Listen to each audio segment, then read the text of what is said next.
мен ана жігіт өмір деп алып жүргенім сол ғой. Жігіт өмірде адалдылық, адамилық, адамгершілік, жауапкершілік, айтқан сөзінде тұру, адалынан жүру, тауға шығу, еңбек ету, табысыңды адалынан жұмсау, негізгі жігіт өмірдің басты тақырыбы осы ғой жалпы. Жігіт өмір деп ішіп жеп, ойнап күліп, баня сауна мауда емес дейді. Осы жігіт өмірді осындай пигіна шығару керекпіз ғой. Әр жігіттің өмірі жігіт өмір егер ол адалынан жүрсеш, тек менің ғана жігіт өмірім емес, жалпы жігіттердің өмірі осы ғой. Көзге көрінбей, алдыға шығып кетпей, жалпы тып-тыныш қалың-шаңның арасында табиғатпен, ақиқатпен өзі қарапайыммен өмір сүріп жүрген жігіттер көп қой мысалы. Экранға да шықпай. Солардың өмірін көрсеткім келеді да менің мақсатым өз өмірде.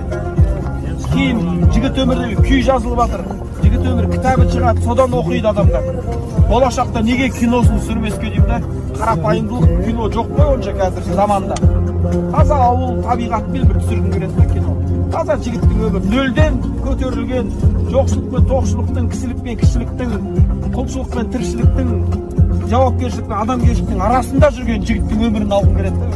Осылай тапқан табысыңды адалынан жұмсап, табиғатпен демалып, мысалы басқа енді өмірде не қызық еді осындай Алланың жаратылысын, табиғаттың таза ауасымен демалып, тылсым күшті құдіретті нығметті сезініп, мысалы осылай